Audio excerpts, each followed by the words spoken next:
What's going on, everybody? Welcome back to my channel here at Sticky Hickory BBQ. Hey, if this is your first time, go ahead and hit that like button, subscribe, and turn on the bell for those notifications. If you're returning back, I want to thank you for coming back. Guys, I got a good one today. Today we're doing a pulled beef out on the Weber kettle using the chuck roast. You're going to want to stay tuned for this. Don't miss it, guys.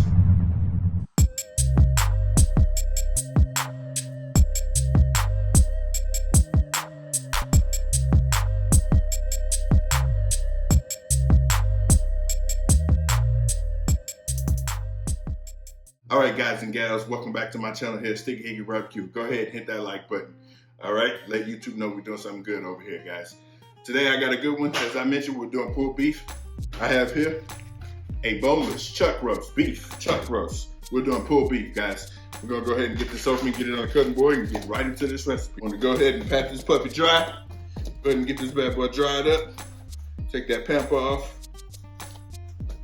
Wipe it dry. Let's go ahead and make our rub. First things first, I'm going to go in with some black pepper. Typically, I would use 16 mass black pepper, but I ran out, so I have to use, of course, the coarse black pepper today. So I'm going to go in with some black pepper first. Next thing, I'm going to go in with some diamond crystal kosher salt. About that much. Some onion powder. About that much. Last but not least, I'm going to go in with some garlic powder. Go ahead and give this a quick little mix up. And that right there, folks, is our rub. So we're gonna go ahead and apply the rub to this chuck roast. For a binder today, I'm gonna use Lee & Perry Worcestershire sauce. I think I got that word correct. I think I'm starting to get better at using that. So I'm just gonna go ahead and go on here with some of this. With a nice little dose of this and rub it in. Just gonna allow our seasoning to stick. All right, rub that in all on the sides, on the top. Flip it over, do the same thing to the other side. Should give us some nice umami, savory type flavor. Let's get that rubbed up in there, just like that. Now with my clean hand, I'm gonna go on here, and I'll take some of my rub. I'm just gonna start applying it just like so, just like that. Right here. We can go nice and heavy on this bad boy because it's a big piece of meat. And we don't want to forget those sides. All right, pat it in, okay, flip it over, same thing to the other side.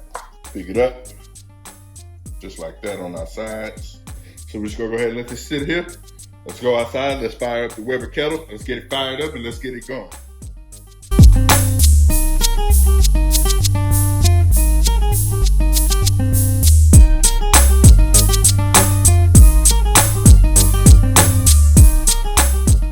Hey, ladies and gentlemen, we're at the Weber kettle. We're fired up, running 275 to 300. We got our direct heat side right there. We got our cool zone. And guess what we're doing today? You already guessed it. We're cooking on the indirect cool zone right there. I've got our roast here, all seasoned up, sweated in and everything. Seasoning stuck to it. So what I'm gonna do is place it just like this on this cool side. Position it nice so it can cook well. Now I'm gonna open that up. That one side over there where those coals are, I'm gonna throw in a piece of hickory just right there for some smoke flavor. Get that closed up. We're gonna go ahead and get this lid on. We're gonna let this cook for a good little while. And I will keep tabs with you and let you know where we're at. Stay tuned. It's been a total of 2 hours exactly. And here's where we are on our cook. Here's our chuck roast. Take a look at it, looking so good. Went ahead and put a probe in there with a digital read. We're reading at 160 degrees internally. When the thickest part of the meat, check that out. Got some beautiful smoke rolling right there. I just want you to get a look at that beautiful color over there. Take a look at that. That's what that should look like right about now. But I want to keep letting that bark develop. It's not about the temperature, but it's more about getting that desired bark and getting that look that we want. So guys, I'm just gonna let this keep going. I'm not gonna spritz it or nothing because later on in the cook, we're gonna wrap it up, put it in with some broth or some tallow or whatever, and then we're gonna get that thing nice and juicy. So let's go ahead and get this. So let's go ahead and get this lid on because that fire's starting to kick back up, and we'll continue on with the cook. We're still rocking that 275. Here we are 1 hour later. My thermometer is saying that we're reading at about 171. Just using that as a guide for internal temperature. But Let's see what this bark is looking like. Let's get this lid off. Oh yeah, that's what we want right there. Perfect. You guys see that bark on there that's built up? Take a look at that. Look at that bark. That's what we want. Let's go ahead and wrap this up. That's what I want mine to look like. Not too barky, not too little, but just enough. Go ahead and pull this probe out. So let's go ahead and get this chuck roast right there. Shake our seasoning. Sprinkle some on the top right there, just like that. It's gonna give us some more interesting flavor. Pick it up and put some underneath, just like so. And take some of those bouillon cubes, put them underneath right there, just like that. Throw the rest right on top. And get this, fold it up like so. Take that, open it up just like that. Pour in our liquid. Go in with about that much of our liquid. I'm gonna get this nice and tight so nothing seeps out. Put this back on the indirect side right here. And put our probe back in, just like that. And get the lid on, and we're gonna finish this cook. All right, ladies and gentlemen, so here we are, an hour later. Our temperature gauge is reading at 210. Let's go ahead and move this probe out.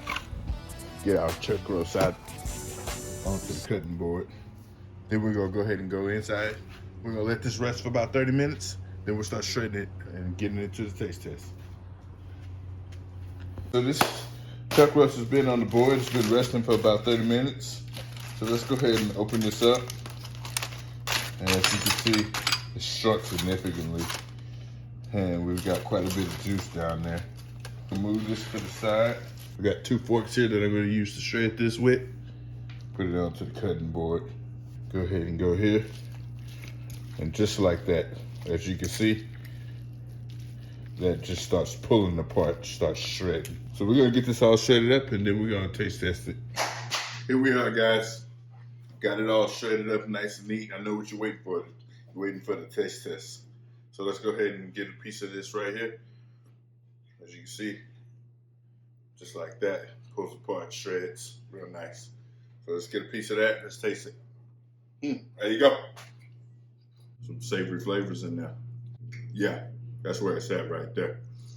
I'm gonna do what any Texan would do, and that's make a sandwich. Get me some of this shredded beef on here like that. Got some onions that I'm gonna put on there. Got some homemade pickles that I made right here. Slap that on there. Then I got Gabriel's candy jalapeno barbecue sauce. Put a little bit of that on there. Just like so. Let's put a top on that thing. Smash it down. And bite in. I think it's also my bread is going too hard. But it's good. Guys, this is my pulled beef recipe. You gotta try it with the chuck roast. If you give it a try, make sure you tag me on Instagram, Twitter, Snapchat, TikTok. Damn it, I'm everywhere. Find me. You know how to find me. If there's anything you'd like to see me cook, make sure you post it in the comments. Don't forget to give this video a thumbs up if you like what you saw here. Turn on the bell for those notifications and subscribe to the channel. Let YouTube know we're doing something great. Guys, this has been another great recipe. I'm DQ. I'm a Stick Hickory Barbecue, and you guessed it. I'm out. Let's go.